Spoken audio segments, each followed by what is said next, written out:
मैं आपको बता रहा हूं बहुत सारे लोग जो हैं इसलिए दुखी हैं। दुखी कौन रहेगा, कह रहा जो सुसमाचार नहीं सुनाता होगा। सुखी कौन रहेगा, जो सुसमाचार से लज्जाता नहीं होगा, क्योंकि उसने कहा अंत समय में, कह रहा कि मैं अंत तक तुम्हारे साथ रहूंगा। तो आज बहुत सारे लोग दुखी इसलिए हैं क्योंकि वो गवाही नहीं देते, वो चर्च नहीं आते, वो सुसमाचार नहीं सुनाते, वो शेयरिंग नहीं करते, वो लोगों को सुसमाचार सुनाने से लज्जाते हैं कि लोग क्या कहेंगे यार हमें।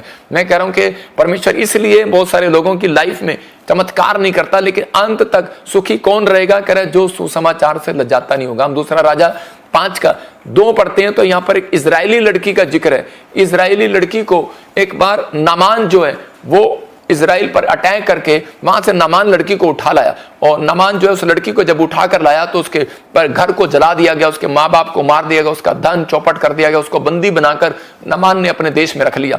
और जब अपने घर में रख लिया तो उसी समय यहां पर लिखा अरामी सेना ने कई सेना की टुकड़ियों को इजराइल में लड़ने भेजा। सैनिकों ने बहुत से लोगों को अपना दास बना लिया।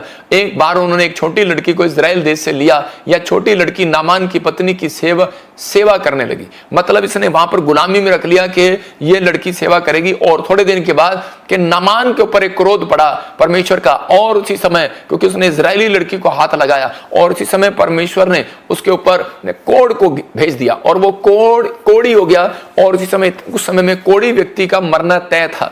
मतलब कोढ़ी का कोई इलाज नहीं था, जैसे आज HIV का और कैंसर का कई बार इलाज नहीं होता, तो ऐसे ही ये बीमारी इतनी खतरनाक बीमारी थी कि इसके साथ साथ ये उंगलियां भी गलती चली जाती थी, और ऐसा आदमी तड़पता तड़पता मर जाता था।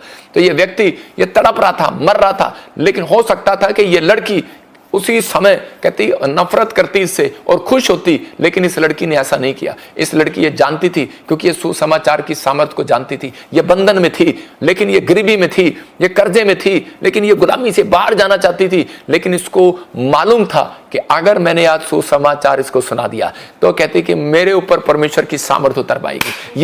ये मुझे अपने घर में नहीं रख सकता, ये मुझे आज यहां से छुड़ाएगा, ये सामर्थ मुझे छुड़ाएगी। ये परमेश्वर का सच्चा सुसमाचार अगर मैंने सुना दिया तो इसी समय कहती कि मुझे मालूम हो गया कि परमेश्वर ने इसको ये बीमारी दी है कि ताकि मैं इसको सुसमाचार सुनाऊं और मैं इस बंधन से आजाद हो जाऊं। ये कितने समय से वहां पर थी, लेकिन ये आजाद नहीं हो पा रही थी। अगर ये सुसमाचार ना सुनाती, ये लड़की कभी वहां से आजाद ना होती, इस लड़की का सम्मान ना होता। इसने उसी समय उसको बताया, कह रही कि अलीशा नाम का एक प्रॉफिट है, और ये कह रहे कि परमेश्वर का भेजा हुआ ये सुसमाचार उसने सुनाया। और कह रहे कि वो जब कह रहे किसी के लिए प्रार्थना करता है, जो उसके पास जाता है वो चंगा हो जाता है, चाहे उसकी कितनी भी बड़ी बीमारी हो। तो उसी समय उस व्यक्ति ने कह रहा कि वहां पर गया, और कह रहा कि वहां पर जाकर पानी में जब डुबकी लिया, और उसी समय जब अलीशा की बात को माना तो उसी समय उसका कोढ़ जाता रहा। और सबसे पहले आते ही उसने क्या काम किया होगा, या पता है आपको? उसने उस लड़की को छोड़ दिया और उस लड़की को उसके देश जाने दिया। उस लड़की को कहता है कि उसको बहुत सारा धन देकर वापस भेज दिया। किसने दिलाया उसको धन?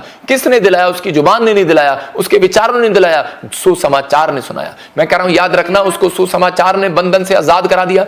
उसको एक गवाही देने से, एक कह रहा कि यीशु मसीह के चेले के बारे में बताने से कि एक यीशु मसीह का चेला है, कह रहा वो नफरत नहीं करता, वो अपने गुरुओं की शिक्षा पर चलता है, उसके अंदर गुण है, ये कहता है वो प्रेम रखता है, वो खोए हुए को ढूंढता है, वो प्रेम रखता है, वो किसी जाति से नफरत नहीं करता। हो सकता था अलीशा नफरत करता, लेकिन वो जानता था मैं परमेश्वर का असली चेला हूं, इसलिए उसने नफरत नहीं किया। उसके अंदर नफरत का बीज नहीं था, उसके अंदर ये गुण थे, और परमेश्वर ने इसको वो सामर्थ दी हुई थी। कोई आए, कहता जा चंगा हो जाएगा। जो अब्राहम को भी ये सामर्थ दी हुई थी, कह रहा जा, कह रहा कोई आए, क्योंकि अब्राहम सुसमाचार बांटता फिरता था। लूत ये पाप है, ये पाप नहीं करना, लूत ये पाप है, ये पाप नहीं करना। वो बताता फिरता था कि अपने लोगों को, अगर आज भी आप परमेश्वर के लोग अगर आज अपने घर में, अपने परिवार में, अपनी पत्नी, अपने बच्चों को पाप से दूर होने का तरीका बताएं, कि यीशु मसीह की वो सामर्थ के बारे में बताएं। मैं कह रहा हूं कि आज कैसा भी बंधन होगा, आपका बच्चा, आपका पति, आपका परिवार कैसा भी बंधन में होगा, मैं कह रहा हूं आज परमेश्वर की सामर्थ आज रात उसके अंदर काम करेगी यीशु मसीह के नाम में।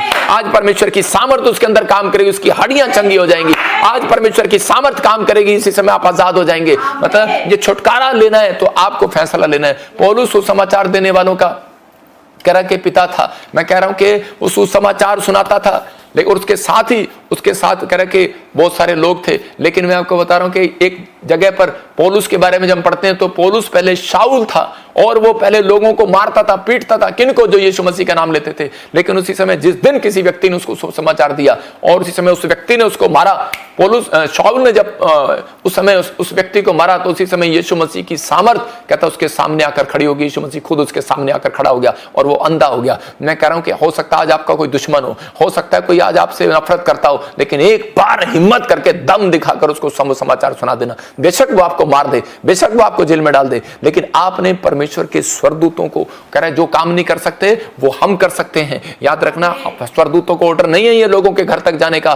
कह रहा कि यीशु मसीह के आने से पहले कह रहा जिस व्यक्ति ने कह रहा एक किसी अपने पड़ोसी के घर में, रिश्तेदार के घर में, दुश्मन के घर में ये सुसमाचार सुना दिया कि यीशु ही परमेश्वर है। याद रखना, यीशु बीमारियों से आजाद करता है, यीशु ने आपके लिए कोड़े खाए, यीशु ने ही आपको चंगा कर सकता है। अगर आप नफरत में हैं, अगर आप पाप में हैं, अगर आप बीमारी में हैं, अगर आप किसी बंधन में हैं, तो आज यीशु ही आपके पास आएगा और आपको आजाद करेगा। लेकिन पौलुस के पास जाने की हिम्मत नहीं थी किसी की, लेकिन शाऊल के पास जाने की किसी की हिम्मत नहीं थी, क्योंकि शाऊल गुस्से वाला आदमी था, गर्दनें काट देता, डंडे से मार देता, जेल में बंद कर देता। लेकिन एक ऐसे व्यक्ति ने, धन्यवाद करता हूं उसका, उसने जाकर सुसमाचार सुना दिया और उसी समय क्या हुआ, वो आजाद हो गया। और उसी समय ये उसने उसको मार तो दिया, जेल में तो बंद कर दिया, लेकिन थोड़ी देर के बाद सुसमाचार की पावर उसके सामने आ गई और उसी समय वो व्यक्ति कह रहा कि शाऊल ना रहा, पौलुस बन गया। और उसी समय एक व्यक्ति ने उसके ऊपर हाथ रखा और जब उसने प्रार्थनाएं की रो रो कर, जान गया था वो कि यीशु ही परमेश्वर है। कहता मैं अंधा क्यों हुआ, क्योंकि ये मुझे सुना रहा था। कह रहा यीशु क्यों आया मेरे सामने, क्योंकि मैंने इसके लोगों को पीटा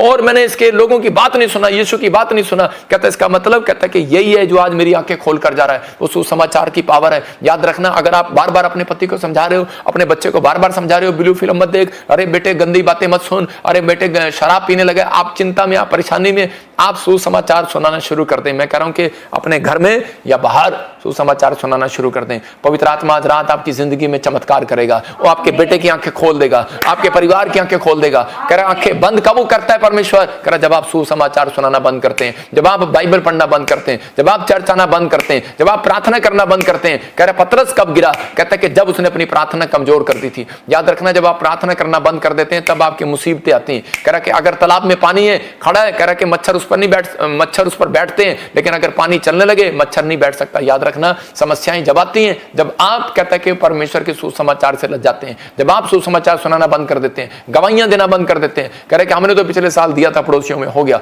लेकिन अगर ये पड़ोस हो गया तो आप चलते फिरते कहीं भी जा सकते हैं, दे सकते हैं। अगर आप दे रहे हैं, परमेश्वर आज रात आपके लिए कह रहा है कि अंत तक तेरे साथ रहूंगा। वो कह रहा है ये मेरा प्रिय बेटा है। उसने यीशु मसीह को देखा और उसको कहा, कह रहा इसने जो फैसला लिया है, कहता है ये मेरा प्रिय बेटा है। एक आदमी की स्टोरी बता रहा हूं कि सच्ची गवाही, एक लड़का लड़की शराब पीने लगे, एक औरत के दोनों बच्चे, लड़का लड़की थे, और उसी समय वो शराब पीने लगे, व्यभिचार करने लगे, कभी किसी गर्लफ्रेंड को, कभी बॉयफ्रेंड को, मतलब उसके बच्चे पाप में पड़ गए। और उसी समय जब वो पाप में पड़े तो गलत काम करने लगे, तो वो लेडीज रोने लगी। मैं एक बार ऐसे चंडीगढ़ में प्रचार कर रहा था और उसी समय प्रचार करते करते मैंने कहा आप दुखी हैं, आप परेशान हैं, आप समस्या में कैसे भी हैं, लेकिन परमेश्वर के अगर आपने उस सच्चाई को जान लिया तो आप लोगों तक पहुंचाओ। मैं कह रहा हूं परमेश्वर के स्वर्गदूत आपके घर प्रॉब्लम्स को खत्म करते चले जाएंगे यीशु के नाम में। उस औरत ने ये बीड़ा डाल लिया और एक दिन क्या हुआ, उसका लड़का बीमार पड़ा, वो पीजीआई में चला गया और उसी समय डॉक्टर ने उसको जवाब दे दिया। जब उसको जवाब दिया तो वो उसी समय उसको ये बात समझ में आ गई और वो जाकर लोगों के घर सुसमाचार सुनाती। 4 बजे तक हॉस्पिटल रहती, 4 बजे के बाद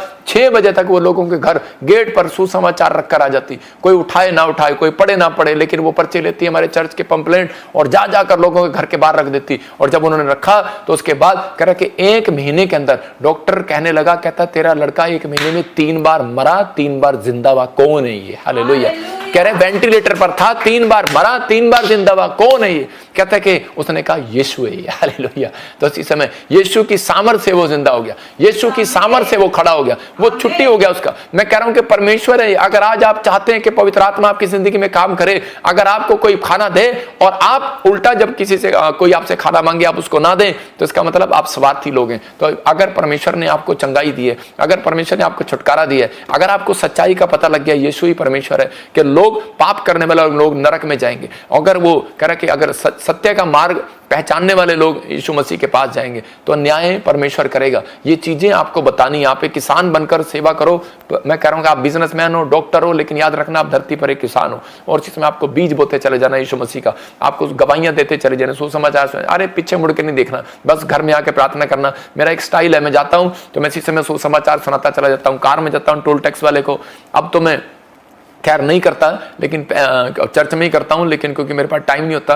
लेकिन पहले जब मैं विश्वासी था, मैं जगह जगह सुसमाचार फिल्म एक्टरों के पास उसके गेट पर रखा रहा था, मंत्री के गेट पर रखा जाता था। लेकिन आज मेरे बारे में बहुत सारे लोग बकवास करते हैं, लेकिन उन लोगों को पता नहीं है। कहता है कि सुसमाचार का दम नहीं है। किसी एक्टर के घर जाओ, किसी मंत्री के घर जाके सुसमाचार देकर आओ। लालू को ऐसे दिया था हेलीकॉप्टर में। मैंने कहा ये क्या है? कहता है ये क्या है, यहाँ कोई नहीं जा सकता। मैं पुलिस वालों के बीच में निकल कर गया था वहां पर। मैंने कहा ये ले, मैं जजों को सुसमाचार देकर आया हूँ। मैंने एक से एक बड़े बड़े लोगों को सुसमाचार दिया। मैं जानता हूं सुसमाचार की पावर। मैं जानता था कि अगर मैं ये दे आऊंगा किसी को तो परमेश्वर मेरे ऊपर अभिषेक को बढ़ाएगा, और पवित्र आत्मा ने मेरे ऊपर अभिषेक को बढ़ाया। 3 साल से मैं विश्वासी था, लेकिन 1 साल से पास्टर था, लेकिन कोई अभिषेक नहीं था मेरे ऊपर। लेकिन जिस दिन मैंने सुसमाचार की सामर्थ को समझा और मैं जा जाकर लोगों को सुसमाचार, तो मैंने कहा बीज बोना है बस, बीज बोना है बस। और परमेश्वर ने मेरे से इतना खुश हो गया। और इसमें परमेश्वर ने एक रात मुझे कहा, कहता जा बेटे, मैं आपको बता रहा हूं, पवित्र आत्मा ने मुझे कहा जा बेटे, कह रहा तेरे ऊपर, कह रहा कि वर्ल्ड में, कहता है ऐसी अनॉइंटिंग दूंगा, कहता है कि लोग हिल जाएंगे यीशु के नाम में। और परमेश्वर की सामर्थ है ये, परमेश्वर की सामर्थ उन लोगों को बता रहा हूं। लोग क्या करते हैं आज, भागते फिरते हैं। मैं झूठा गोस्पल नहीं बांटता, सही गोस्पल बांटता हूं। आज लोग भागे फिरते हैं कि मैं इस पास्टर से हाथ रखवा लूं, उस पास्टर से हाथ रखवा लूं, मेरे ऊपर अनॉइंटिंग आ जाएगी, अनॉइंटिंग आ जाएगी। नहीं आएगी आपके ऊपर अनॉइंटिंग जब तक कहता है कि आप घर घर में जाकर सुसमाचार नहीं सुनाएंगे। आप जाएंगे नहीं, निकलेंगे नहीं। मैं कह रहा हूं आप जॉब करते हैं, अरे आप जॉब करते हैं, पोछा मारते हैं, मैं कहता हूं मैं देता हूं आपको 7,000 रुपए, 10,000 रुपए, आओ। मैं कह रहा हूं आप ही के चंदे से दे रहा हूं। लोग कहते हैं ले हैंड करता है, पैसे लेता है, लोगों से पैसे मांगता है। आप पूछो मेरे पास कितने लोग हैं, मैं कितने लोगों को सैलरी देता हूं। आप आओ, सुसमाचार सुनाने वालों को मैं देता हूं। अगर आपके पास काम नहीं है, छोड़ो उसको, परमेश्वर आपको काम देगा। मैं कह रहा हूं कि पवित्र आत्मा काम कर रहा है। ये धर्म बदलने की बात नहीं है, ये उन लोगों के लिए जिसके अंदर टैलेंट है, जिसके अंदर हुनर है। पवित्र आत्मा उन लोगों को ढूंढ रहा है, उन लोगों को आशीष देना चाहता है। अगर आपको अपने घर को संवारना है, सुसमाचार की सामर्थ को आज जान लेना है। सुसमाचार की सामर्थ अगर ये लड़की ना जानती तो ये बंधन में से आजाद ना होती। मैं कह रहा हूं कि आज बहुत सारे लोग इसलिए कह रहे हैं कि आज बीमार हैं, समस्या में, लोग मेरे से चिढ़ते हैं, बहुत सारे कह रहे हैं, जेलस करते हैं, कहते हैं इनके चर्च में फिल्म एक्टर आ रहे हैं, इनके चर्च में मंत्री आ रहे हैं। अरे भाई आए क्यों ना, दम दिखाया मैंने सुसमाचार सुनाने का। तुम्हारे में से गया कोई बॉम्बे? यहाँ पर बस वीडियो में बैठकर बकवास करने की जरूरत है। लेकिन परमेश्वर का आत्मा कह रहा है, कहता है कि मैंने जिस दिन से यीशु मसीह को जाना, एक बात कही थी, मैं क्या परमेश्वर, मैं दुनिया के लिए लड़ता फिरता था, लेकिन अब कहता है कि मैं दुनिया के लिए मैं करता फिरता था, लेकिन तेरे लिए आज के बाद मैं चाहे लड़ना भी पड़े, कुछ करना पड़े, शर्माऊंगा नहीं। लेकिन यीशु मसीह मैं लज्जाऊंगा नहीं, मैं तेरे लिए सुसमाचार सुनाता चला जाऊंगा। परमेश्वर ने कहा जा, कह रहा कि मैं तेरी तरफ ध्यान करता चला जाऊंगा, मैं अंत तक तेरे साथ रहूंगा। ये परमेश्वर का वादा है। कहता अगर आप सुसमाचार सुनाते हैं, मैं एक दिन ऐसा नहीं जाता मैं सुसमाचार नहीं सुनाता, क्योंकि जब मैं सुसमाचार सुनाता हूं तो उसी समय मुझे दर्शन होते हैं, आकाश खुला होता है और स्वर्गदूत मुझे देख रहे होते हैं, तो मैं उसी समय खुश हो जाता हूं। तो मैं आपको कह रहा हूं कि अब इस समय भी जितने लोग वचन से सुन रहे हैं, आज आकाश खुला हुआ है और आपका बाइबल खुली हुई है। याद रखना परमेश्वर का मन खुला हुआ है। अगर आज जिसने मांग लिया, इस बात का फैसला ले लिया, परमेश्वर आज रात कोई बड़ा मन आपके लिए खोलने वाला है, बड़ी मुट्ठी आपके लिए खोलने वाला है। जो आमीन बोल रहे हैं उनके लिए बड़ी मुट्ठी खोल रही है यीशु मसीह का नाम में। मैं कह रहा हूं कि मैं आप में से कौन गया होगा सुसमाचार सुनाने? कभी गया दिल्ली? मैं कह रहा हूं मैं दिल्ली ऐसी जगह गया हूं कि मैं चोर बाजार में गया हूं, वैश्याओं के उस पर उधर साइड में जाकर मैं उधर सुसमाचार पर्चे बांट कर आया हूं। दम है मेरे अंदर। जेल में गया हूं लोगों को सुसमाचार सुनाने का। इसलिए कह रहा हूं, मैं उस व्यक्ति को भी कह रहा हूं जो मेरे बारे में बोलता है, तो याद रखियो मैं परमेश्वर का दास हूं, डरता नहीं हूं मैं किसी से, लेकिन सुसमाचार की सामर्थ सुनाऊंगा और सुनाता रहूंगा। तेरे जैसे बकवास करेंगे, करते रहेंगे, लेकिन मैं परमेश्वर का दास हूं, मैं डरता नहीं हूं। मैं तो सुसमाचार सुनाऊंगा और मेरा काम है, मैं जाऊंगा बीच में, मैं लोगों को सुसमाचार सुनाऊंगा। जहां मुझे प्रभु कहेगा, जहां भी कहेगा मैं जाऊंगा। मैं कह रहा हूं अगर आपकी जिंदगी में ये है, क्योंकि उसने मुझे ऐसी जगह से निकाला है, दलदल के कीचड़ से। मैं जानता हूं परमेश्वर ने मेरी जिंदगी में क्या किया। हम भजन संहिता 103 पढ़ते, लिखा ऐ मेरे मन यहोवा को धन्य कर, उसके उपकार को कभी ना भूलना। इसका मतलब मैंने ये बात अपने अंदर ठान ली थी। मैंने कहा परमेश्वर जो तूने मेरे ऊपर उपकार किया है मैं सारी जिंदगी नहीं भूलूंगा। परमेश्वर ने कहा जा, अगर तू ये नहीं भूलेगा, कहता जिंदगी में कहता टुकड़े मांगने वाला नहीं रहेगा। याद रखना जो सुसमाचार सुनाता है वो कह रहा है कि कभी टुकड़े नहीं मांगता हुआ देखा मैंने। दाऊद बोलता है धर्मी जन कभी टुकड़े मांगता हुआ नहीं देखा मैंने। तो इसका मतलब कह रहा टुकड़े वो मांगता है कारोबार उसका चौपट है, कर्जा उसका ऊपर है। कह रहा है जो परमेश्वर के सुसमाचार को सुनाने के बजाय अपने बिजनेस में ज्यादा ध्यान देता है। कह रहा है कि आपको सुसमाचार सुनाना है, आपको कह रहा है आप भी किसी के लिए प्रेयर कर सकते हैं, आप भी लोगों के घर जा सकते हैं। आप मौका ढूंढो, एक दिन में किसके घर जाऊं, आप बहाना ना मारें। अगर आप बहाना मार रहे हैं, परमेश्वर जानता है। मैं कह रहा हूं कि आप यहीं पर बैठकर कह रहा आप हमारी मिनिस्ट्री का शेयर कर सकते हैं। यही है कह रहा कि गुरु के साथ रिश्ता बनाना, यही है प्रोफेट विजेंद्र के साथ एक निजी रिश्ता बनाना। अगर मेरी चर्च का कह रहा है कि आप जाकर सुसमाचार सुना रहे हैं, मैं कह रहा हूं यीशु मसीह का जो पंपलेट हम प्रार्थना का देते हैं, आप जाकर किसी को दे देते हैं, या फिर ये शेर जो चल रहा है आप कर सकते हैं। तो लिखा यहोवा को धन्य कहे और मत भूल कि वह सचमुच कृपालु है। 100 क्या कहां से निकाल रहा है, गूगल से। ऐ मेरे मन यहोवा को धन्य कहे, उसके उपकार को कभी न भूलना। भजन संहिता 103 का 1 क्या लिखा, हाँ यहोवा को धन्य कहे और जो कुछ मुझ में है वह उसके पवित्र नाम को धन्य कहे। हाँ मेरे मन यहोवा को धन्य कहे और उसके किसी उपकार को ना भूल। देखो कह रहा है कि इसके 103 के 1 और 2 में लिखा कि उसके उपकार को कभी ना भूलना। ये गूगल की निकाल रहा तू। और इसी समय परमेश्वर अपने लोगों की जिंदगियों में काम करना चाहता है, आपको आशीष देना चाहता है। अगर आज आप चाहते हैं तो परमेश्वर आपकी लाइफ में कुछ करेगा। मत्ती की किताब हम 13 का 57 और 58 पढ़ते हैं। देखो वहां पर क्या लिखा कि जब आप सुसमाचार सुनाने जाएंगे तो आपको लोग निराश करेंगे, लेकिन आप घबराना जाना। पवित्र आत्मा कहता है कि आपको घबराना नहीं है, आपको डरना नहीं है। यहाँ पर हाँ पढ़ेंगे, देखो क्या लिखा। इस प्रकार उन्होंने उसके कारण जब यीशु मसीह कह रहे के लोगों के पास जब गया, हाँ इसके 13 में लिखा, हाँ इसके 57 और 58 में कि यीशु मसीह जब सुसमाचार सुना रहा था, जब प्रचार कर रहा था, तो लोग उसको आकर बुरा बुरा बोलने लगे। तो यीशु मसीह ने क्या कहा, कहता है कि यीशु भविष्यवक्ता को कहता है कि घर उसके घर में और उसके देश के अलावा कहता है कहीं और उसका निरादर नहीं होता। क्लियर लिखा, कहता है कि उसके घर में और उसके देश में। मैं कह रहा हूं कि यहां पर देखो लिखा, सो उन्होंने उसी स्वीकार नहीं किया। फिर यीशु ने कहा किसी नबी का उस अपने गांव को और घर को छोड़कर सब आदर करते हैं। कहता है सिर्फ गांव है या आपकी गली है या आपका मोहल्ला है या आपका घर है, ये लोग आपका आदर नहीं करेंगे। लेकिन परमेश्वर कह रहा है अगर आप सुसमाचार की सामर्थ को अपने कंधों पर कह रहा फैसला ले रहे हो, अपने दिमाग पर कहता आज फैसला ले रहे हो कि परमेश्वर मैं तेरे नाम का प्रचार करूंगा, चाहे मैं डॉक्टर हूं, इंजीनियर हूं, चाहे मैं पढ़ता हूं, लेकिन परमेश्वर मैं लोगों को बताता चला जाऊंगा यीशु ही परमेश्वर, उसने मेरी जिंदगी में क्या काम किए। अगर आज आप ऐसा करना शुरू करें, पवित्र आत्मा कह रहा कि आप किसी पापी के लिए कहता कि प्रार्थना करना शुरू करें, आप किसी व्यक्ति से प्रेम रखें, अगर आपके अंदर ये गुण है तो पवित्र आत्मा कह रहा कहता कि थोड़े दिन के बाद कहता कि आप बाहर जाओगे, कहीं भी जाओगे, कहता आपका सम्मान होगा, आदर होगा यीशु मसीह के नाम में। हो सकता है कहता कि आज हम यहाँ पर बैठे हैं लेकिन लोग हमारा आदर न कर रहे हो, लेकिन जब मैं इंग्लैंड गया लोग खड़े होकर मेरा आदर कर रहे थे। जब मैं गया लोग वाह कर रहे थे, चमत्कार को देख रहे थे, हैरान हो रहे थे, चमत्कार कर रहे थे। कह रहे क्यों? क्योंकि यीशु मसीह का सामर्थ्य मेरे ऊपर आया हुआ था। आज रात आपकी जिंदगियों में चमत्कार है। मैं फिर कह रहा हूं कि आज आप बड़ी सामर्थ्य लेने से पहले, बड़ी फैक्ट्री खोलने से पहले, बड़ी आशीष, बड़ा बिजनेस चलाने से पहले, आप बड़ा प्रॉफिट बनने से पहले, बड़ी पास्टर बनने से पहले आपको यीशु का चेला बनना पड़ेगा। याद रखना, एक अच्छा चेला बनना पड़ेगा, उसके गुण लेने पड़ेंगे। अगर आपके उसके गुण आपके अंदर है, फिर आप सुसमाचार सुनाने जाओ। याद रखना, कह रहा कि सुसमाचार सुनाने तो बहुत जा रहे हैं लेकिन गुण एक के अंदर भी नहीं है, उसके कैरेक्टर में गुण नहीं है। अगर आपके ऊपर सुसमाचार सुनाने का गिफ्ट है तो याद रखो आपके ऊपर गिफ्ट आ चुका है, आप जाओगे, आज सामर्थ अंदर आएगी। याद रखना, कर्जा बाहर जाएगा यीशु मसीह के नाम में। मैं देख रहा हूं कि बीमारियां बाहर जाएंगी। आज मैं कह रहा हूं सामर्थ अंदर आएगी, यीशु अंदर आएगा। आज निछेड़ीपन बाहर जाएगा, आज गंदी सोच आपके अंदर से बाहर जाएगी। बस यीशु के चेले के गुण आपके अंदर होने चाहिए, एक अच्छा चेले के गुण। अगर आपने इस समय अच्छा चेला है तो वो इनकार कभी नहीं करता यीशु मसीह का। वो अच्छा चेला कौन है? वो चर्च आने से कभी मना नहीं करता, वो दान देने से कभी मना नहीं करता। अच्छा चेला कौन है? वो कह रहा है कि वो कभी किसी से नफरत नहीं करता, वो कभी किसी की बुराई नहीं करता। बाइबल बोलती है प्रेम कभी बुरा नहीं मानता। अच्छा चेला कभी बुरा नहीं मानता, अच्छा चेला कभी घमंड नहीं करता, अच्छा चेला नफरत नहीं करता, अच्छा चेला सब बातों को सह लेता, अच्छा चेला कुड़कुड़ाता नहीं है। इसका मतलब ये गुण है तो परमेश्वर आज रात आपके लिए कुछ करना चाहता है। दोस्तों आज रात आपके लिए कुछ करना चाहता है। फिर कह रहा हूं कि वो आपको देख रहा है और इसी समय वो आशीष आज रात आपके ऊपर आना चाहती है।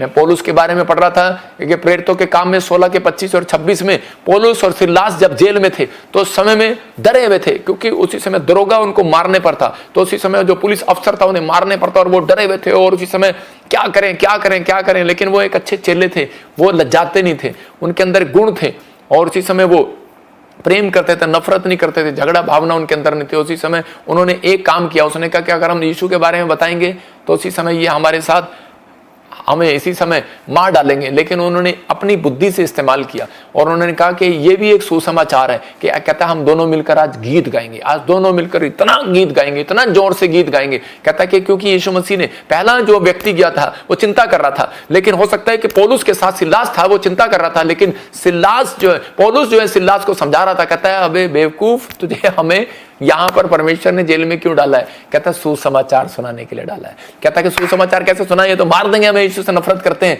उसने कहा अरे कोई बात नहीं, आज हम दूसरे स्टाइल से सुनाएंगे। कहता क्या? कहता आज हम गीत गाएंगे, मंड कर गीत गाएंगे। उन्होंने तबला बजाया, मंड कर गीत गाया और सारे लोग गीतों को पसंद करने लगे और इधर उधर देखने लगे। और जैसे जब गीत गाए गए उसी समय एक बिडोल हुआ और उसी समय भूकंप ऐसा आया और उसी समय बंधन लिखा कि वो जेल के ताले टूट गए। हालेलुया। और उसी समय टूट गए, क्यों? क्योंकि वो सुसमाचार सुना रहे थे। आपका वर्शिप करना कह रहा है किसी मोहल्ले में सुसमाचार सुनाना है। मैं कह रहा हूं कि आपका गीत गाना आपका कह रहा है कि बंधनों को तोड़वाना है। आप जब गीत गाते हैं, आप जब प्रार्थनाएं करते हैं, तो उसी समय कह रहा है कि सुसमाचार सुनाते हैं। आप फेसबुक पर आप गीत गा रहे हैं, आप फेसबुक पर आप कह रहे हैं कि वीडियो भेज रहे हैं। मैं कह रहा हूं आप बैठे हैं सुसमाचार सुना रहे हैं। आप कॉपी पर लिख कर कह रहे हैं यीशु ही परमेश्वर है, किसी बीमार को हॉस्पिटल में जाकर सुसमाचार दे रहे हैं, आप बता रहे हैं चर्च के बारे में। मैं कह रहा हूं कि यीशु मसीह आपके लिए आज रात सामर्थ को पैदा करेगा। आपके घर में एक सामर्थ वाले स्वर्गदूत आएंगे आज रात आपके घर में। घर बैठकर आज मैं कह रहा हूं शेयर करके देखो, चर्च आकर देखो। मैं कह रहा हूं कि 52 दिन में आपकी हिस्ट्री बदल जाएगी, चेंज हो जाएगी। लेकिन बस आज आपको यह समझना है यीशु मसीह ने क्यों आकर बपतिस्मा लिया, क्योंकि वो जानता था, कहता कि मुझे ये प्रक्रिया करनी जरूरी है, क्योंकि अगर मुझे परमेश्वर की सामर्थ लेना है तो परमेश्वर की सामर्थ बिना बपतिस्मा लिए किसी के ऊपर नहीं आती। याद रखना, जब उसने उस आज्ञा को माना और उसके बाद परमेश्वर ने उसको पावर दिया, तो उसी समय कह रहा है कि इस बात को पावर इसलिए दी थी उसको परमेश्वर ने कि तेरे को खाने पीने के लिए नहीं दी, तेरे को बिजनेस करने के लिए नहीं दी, तेरे को ये पावर दी है, कह रहा है थोड़ा मारने के लिए नहीं दी, काम करने के लिए नहीं दी। यीशु मसीह ने कहा बड़ाई का काम जितना माँ बाप मैंने करना था कर लिया, कहता मेरे पर सामर्थ आ गई है, कहता कि अब मैं चला। तो उसी समय मैं कह रहा हूं कि अगर आज आपके ऊपर सामर्थ आ गई, याद रखना आपको संघर्ष नहीं करना पड़ेगा। आपको कह रहा बिजनेस में ज्यादा संघर्ष नहीं करना पड़ेगा। हो सकता है आप अपनी लाइफ में, अपनी फैमिली लाइफ में, अपनी मैरिज लाइफ में कहता आप संघर्ष कर रहे होंगे, लेकिन आज रात के बाद संघर्ष नहीं करना पड़ेगा। चिंता ना करो, क्योंकि परमेश्वर से संभाल कर रखेगा। याद रखना परमेश्वर कह रहा है कि आपके साथ है, आपके साथ है, आपके साथ धोखा नहीं होने देगा। बोलो अपने हाथों को उठाओ और बस आज फैसला ले लो कि इस समय परमेश्वर में वर्शिप करूंगा, मैं प्रेयर करूंगा, मैं पर्चे बांटूंगा, मैं गवाहियां दूंगा, शेयर करूंगा।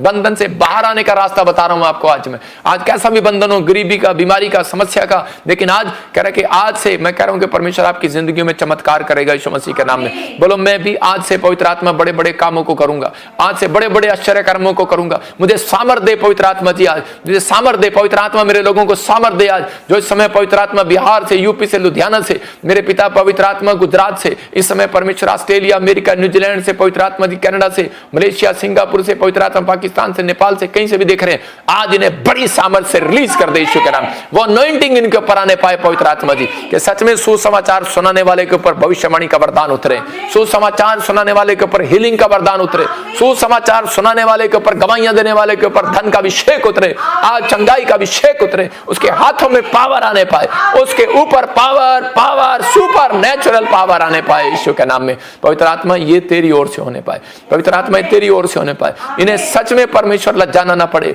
इन्हें कहीं भी पवित्र आत्मा खड़े होकर, पवित्र आत्मा जी सच में तूने कहा डरना नहीं, अंत तक मैं तुम्हारे साथ रहूंगा। कोई तुम्हें जेल में डाल दे, कोई तुम्हारे पर क्रोध करे, कोई तुम्हारे ऊपर खिलाफ खड़ा हो, परमेश्वर का आत्मा कह रहा कहता कि मैं कह रहा तुम्हारे साथ रहूंगा। याद रख रहा, भूकंप आएंगे, कह रहा कि बाढ़ आएंगी, कह रहा बीमारियां आएंगी, लेकिन इजराइल, ईरान कहता है परमाणु बम गिरेंगे। मैं कह रहा हूं याद रखना, इधर उधर सारी जगह, लेकिन परमेश्वर का आत्मा कह रहा है कि मैं तुम्हारे साथ रहूंगा। याद रखना, अभी प्रभु के आत्मा ने मुझे कहा भविष्यवाणी करने के लिए। मैंने कहा था कि अभी 2025 में आप सुनेंगे, और 2025 शुरू होते ही आप सुन लेंगे। इधर उधर आप सुन रहे हैं कई देशों में, लेकिन अभी 25 में मैंने कहा था कि मार्च में, अप्रैल में परमाणु बम गिरेंगे। और आप हैरान होंगे कि सच में ये पूरी डेट और मंथ कैसे मालूम है? परमेश्वर जानता है, परमेश्वर जानता है। अगर आप भी सोचते हैं कि झूठा भविष्यवक्ता, तो मैं उन लोगों को कहना चाहता हूं कि वो श्रापित है वो व्यक्ति। कह रहा है कि बाइबल में एक जगह पर लिखा, बाइबल बताती है एक जगह पर कि जब हम दूसरा कुरिन्थियों 11 पढ़ते हैं, उसके 13 में लिखा, दिखा स्क्रीन पर, क्योंकि ऐसे लोग झूठे प्रेरित, अपोस्टल और छल के काम करने वाले और मसीह के प्रेरितों का रूप धरने वाले करे खड़े हो जाएंगे। आपकी समझ में आया? ये कोई झूठे प्रॉफिटी के लिए नहीं बोला गया, ये झूठे प्रेरितों के लिए बोला गया, अपोस्टलों के लिए बोला गया। तो इसका मतलब ये नहीं है कि कोई झूठा अपोस्टल है या कोई झूठा प्रॉफिट है। परमेश्वर का आत्मा कहता है कि कोई कह रहा है, लेकिन आपको उनको चेक करना है। चेक करने का मतलब ये नहीं कहता है कि वो अगर गुस्सा कर रहा है तो वो इसका मतलब झूठा है, अगर वो ये काम कर रहा है तो झूठा है। परमेश्वर का आत्मा कह रहा है कि ये चीज़ें परमेश्वर ने उस समय बताई थी कि अंत समय आएगा, तो उससे पहले भूकंप आएगा, लड़ाइयाँ होंगी, झगड़े होंगे, प्रॉब्लम आएंगी, बीमारियाँ आएंगी, कई लोगों का वो ठंडा हो जाएगा। कई लोग कहते हैं कि मारामारी करने के लिए, छीनने के लिए, ठीक होने के लिए, पैसे की, रोटियों की जब जरूरत पड़ेगी तो कई लोग जो है झूठी भविष्यवाणियाँ करने लगेंगे, डराने लगेंगे, यीशु मसीह का रूप धारण करने लगेंगे। मतलब कि शैतान जो है कह रहे जैसे स्वर्गदूतों का रूप धारण कर लेता है। याद रखना, जब व्यक्ति मरता है तो वो सोचता है कि मैं इस धर्म में हूं और मेरे को स्वर्गदूत लेने आ गए हैं। वो कपड़े पहन कर आते हैं, मरते हुए व्यक्ति को सामने एक दिन पहले उसको दिखा देते हैं, 5 मिनट पहले भी दिखा देते हैं, लेकिन वो व्हाइट कपड़े वाला स्वर्गदूत नहीं होता, वो कह रहे हैं शैतान भी होता है। तो मतलब उसका मुंह जो है वो शैतान का होता है, व्हाइट कपड़े होते हैं उसके। लेकिन याद रखना, परमेश्वर का आत्मा उन लोगों से बात कर रहा है, कहता है कि ऐसे समय में कहता है कि बहुत सारी चीजें आएंगी, बहुत सारे लोग जो मतलब कि यीशु मसीह का नाम लेने का प्रचार नहीं करेंगे, लेकिन वो भविष्यवाणी करेंगे कि हम यीशु मसीह की ओर से हैं। समझ रहे कि नहीं? उसे आज्ञा नहीं बताएंगे, चरित्र के बारे में नहीं बताएंगे, मतलब कि कैरेक्टर से दूर होने के लिए नहीं बताएंगे। तो अगर जो ऐसा कोई व्यक्ति है तो मैं कहता हूं कि वो झूठा है। आप समझ रहे कि नहीं? जो सच्चाई का प्रचार करता है तो वो झूठा नहीं है। तो समझ रहे कि नहीं? हर व्यक्ति इस बात को गौर करे कि आपको भरमाए ना जाए। अंत समय में ऐसा होगा, लोग आपको भरमाएंगे, तो पहले तो आप ही भरमाए जा रहे हैं। कहता बहुत लोगों का क्रोध ठंडा, बहुतों लोगों का ज्ञान ठंडा हो जाएगा, बहुतों लोगों का विश्वास ठंडा हो जाएगा। ऐसे समय में बहुत सारे लोग चिंतित हो जाएंगे। लेकिन परमेश्वर का आत्मा कह रहा है कि पहले तो कह रहा है कि आपको सावधान रहना है, ऐसे काट कूट करने वालों से सावधान रहना है, आपको सावधान रहना है। इसलिए परमेश्वर का आत्मा कह रहा है जो चरित्र के बारे में बताता है, जो कह रहा है कि पाप से नफरत करना सिखाता है, कह रहा है कि जो यीशु मसीह के क्रूस की कहानी आपको बताता है, सच्चाई को बताता है, वो झूठा कभी नहीं हो सकता। याद रखना। तो इसलिए आपको कभी नहीं ये बात कहना। अगर आप ऐसे कहते हैं झूठा प्रॉफिट है, अपोस्टल है, तो इसका मतलब आपके ऊपर दंड आएगा, किसी और के ऊपर नहीं। इसका मतलब आपको ज्ञान ही नहीं है 5 रुपए का, तो आप 10 रुपए का ज्ञान कैसे बांट सकते हैं? तो आप कैसे कह सकते हैं आपको ज्ञान ही नहीं है कि ले हैंड क्या होती है और ले हैंड क्या नहीं होती? यीशु मसीह ने भी ले हैंड किया था, लेकिन यीशु मसीह ने भी एक जगह रोटियां मांगी थी। यीशु मसीह ने भी कहा था किसके पास रोटियां, किसके पास पैसे हैं, ले आओ। उसके पास 100 दिनार थे और जाकर वो 100 दिनार उसने रोटियां बांट दी। आपको क्या पता प्रॉफिट बजिंदर ले हैंड करता है या पैसे लेता है? आपको नहीं पता। लेकिन झूठ बोलना मेरे खिलाफ, कहता दंड लेना है। बहुत सारे लोग मेरे खिलाफ जो बोला, मैं जानता हूं वो मर चुका है, इस धरती पर नहीं है। मैं ये क्रोध के से बचने के लिए आपको बोल रहा हूं कि मेरे लिए नहीं, आप किसी के लिए भी ना बोलो। परमेश्वर का आत्मा कह रहा है आप इधर से सुनो और इधर से निकाल दो, लेकिन पवित्र आत्मा आपसे प्यार करता है, आपको आशीष देता है। इसलिए आपको समझना है और प्रार्थना करना है कि पवित्र आत्मा आज रात आपको सुसमाचार की पावर बता चुका है। सुसमाचार की पावर इस लड़की के पास थी और उसी समय इस लड़की ने कहते कि अपने बंधन तोड़वा लिया। आज लोग के देखते रहते हैं मेरी मम्मी आएगी वो बंधन तोड़वाएगा, मम्मी आएगी, डैडी आएगा वो मुझे ठीक कराएगा। मैं कह रहा हूं आपके पास वो पावर है, आपके पास यीशु मसीह खुद आना चाहता है। आप किसी को सुसमाचार सुनाओ, आपको आजाद करना चाहता है। पौलुस के पास ये पावर थी, उसने खुद गीत गाया और उसी समय आजाद हो गया। आप देख रहे हैं कि नहीं मेरे लिए कोई पास्टर आएगा सिर पे हाथ रखेगा, आप कोई नहीं आएगा। पहले आप कह रहे कि आप प्रार्थना करेंगे, पहले आप कहते हैं कि बाइबल पढ़ेंगे, पहले आप सुसमाचार की सामर्थ्य को जानेंगे, अपने गुणों को ठीक करेंगे, अपने चरित्र को ठीक करेंगे और कहते हैं कि परमेश्वर के साथ और क्या सुसमाचार बांटने के लिए चले जाओगे। आप जब तक नहीं सुसमाचार बांट सकते जब तक आप ठीक नहीं हो। जब आप ठीक हो, आपका चरित्र ठीक है, तो आप कह रहे कि सुसमाचार से लजाएंगे नहीं। याद रखना, कोई कर विपत्ति में आप नहीं फंसेंगे। डोंट वेरी, परमेश्वर आपके साथ है। उसने कहा मैं अंत तक तेरे साथ हूं। अगर आज कोई कर्जे में है, मेरे साथ घोषणा करो, बोलो यीशु मेरे साथ है। करे कि अगर कोई बीमारी में है तो इसी समय बोलो कि यीशु मेरे साथ है। अगर कोई समस्या में है, उसका बच्चा पढ़ाई में कमजोर है, अगर कोई बुद्धिमान नहीं है तो बोलो यीशु अंत तक मेरे साथ है, अंत तक मेरे साथ है। वो मेरी लाइफ में मेरे साथ रहेगा, मेरे घर में मेरे साथ रहेगा, मेरे परिवार में मेरे साथ रहेगा, हर आशीष में मेरे साथ रहेगा। वो यूसुफ के साथ रहा, आपके साथ भी रहेगा। याद रखना, परमेश्वर इन सब बातों से आपको आशीष दे। मेरे कहने का मकसद ये है कि अगर आज आप किसी भी प्रकार को लेकर दुखी हैं, अगर आप समस्या में हैं, तो आप दुखी जब हैं, मैंने क्या कहा कि वो सुसमाचार से लग जाता है।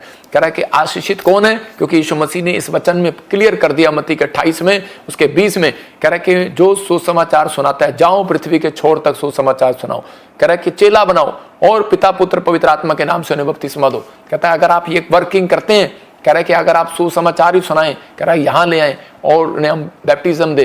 परमेश्वर कह रहा है कि आपने एक फल ले जीत लिया है, आप एक फल लेकर आए, एक आत्मा को बचाया है, परमेश्वर इसका बदला आपको जरूर देगा, उसके आशीष आपको जरूर देगा यीशु मसीह के नाम। आज से फैसला ले लो कि परमेश्वर मैं हर व्यक्ति को सुसमाचार सुनाने की कोशिश करूंगा और मैं इसी समय अपने चर्च में लाने की कोशिश करूंगा, मैं आत्माओं को बचाने की कोशिश करूंगा, क्योंकि कब पता नहीं कौन कब मर जाए। और इसी समय पता नहीं कितने लोग इस धरती पर चले गए, पता नहीं कितने लोग आज की रात नहीं देख पाए, कोई एक्सीडेंट में मर गया, कोई हार्ट अटैक से मर गया, उसके घर से पूछो जो मर चुके हैं, लेकिन उस व्यक्ति को नहीं पता कि वो कहाँ जाएगा। लेकिन हमें परमेश्वर ये एहसास करा रहा है, कह रहा है जो व्यक्ति इस बात को सुसमाचार सुनाएगा परमेश्वर उसका हिसाब लेगा। याद रखना, अगर आपने अपने पड़ोस में सुसमाचार नहीं सुनाया, इस वजह से भी आप स्वर्ग से वंचित रह सकते हैं। याद रखना, इस वजह से भी स्वर्गदूत आपको स्वर्ग के अंदर नहीं जाने देंगे अगर आपने अपने पड़ोस में सुसमाचार नहीं सुनाया। इसलिए आपके पास मौका है, क्रिसमस आ रहा है तो इसी समय आप जाओ और सुसमाचार सुनाओ। शोभा यात्रा आती है तो जाओ और सुसमाचार सुनाओ। आपके पास क्रूसड आते हैं आप और जाओ और सुसमाचार सुनाओ, जाओ पर्चे बांटो। आपने बीज बोया, आपकी ड्यूटी खत्म, आपकी स्वर्ग में एंट्री होगी यीशु मसीह के नाम में। लेकिन आपके साथ अंत तक रहेगा। याद रखना, भूकंप आएंगे, प्रॉब्लम आएगी, अब ये फूड खत्म हो जाएगा, प्रॉब्लम आएंगी, बहुत सारे लोगों को आर्थिक तंगी आएगी देशों विदेशों में। डरा नहीं रहा हूं, लेकिन मैं उन मसीह लोगों को कह रहा हूं जिसके अंदर ये भावना होगी सुसमाचार सुनाने की। एक कग्गा भी एलिया की तरह, एलिया के पास एक कग्गा भेजा परमेश्वर ने, नाले में था वो, और उसी समय उसको रोटी देकर गया। याद रखना, आप जहां भी बैठे होंगे परमेश्वर आपका इंतजाम करेगा यीशु के नाम में। सबको जय मसीह की। मैं जतिन बब्बर और आप देख रहे हैं मसीह परिवार चैनल। जैसे कि आप सब जानते हैं कि मैं इस चैनल पे प्रभु के अलग अलग दासों की वीडियोस डालता हूं, तो अगर आपको हमारा चैनल अच्छा लगता है तो आप इस चैनल को ज़्यादा से ज़्यादा सब्सक्राइब जरूर करें, ताकि आप प्रभु के वचन को सुन सके। वीडियोस को ज़्यादा से ज़्यादा शेयर करें ताकि जिन लोगों तक वचन नहीं पहुंचा उन तक भी वचन पहुंच सके। सबको जय मसीह की। एक बार मैं आपसे दोबारा कहूँगा कि इस चैनल को सब्सक्राइब जरूर करें और वीडियोस को ज़्यादा से ज़्यादा शेयर करें। जय मसीह की।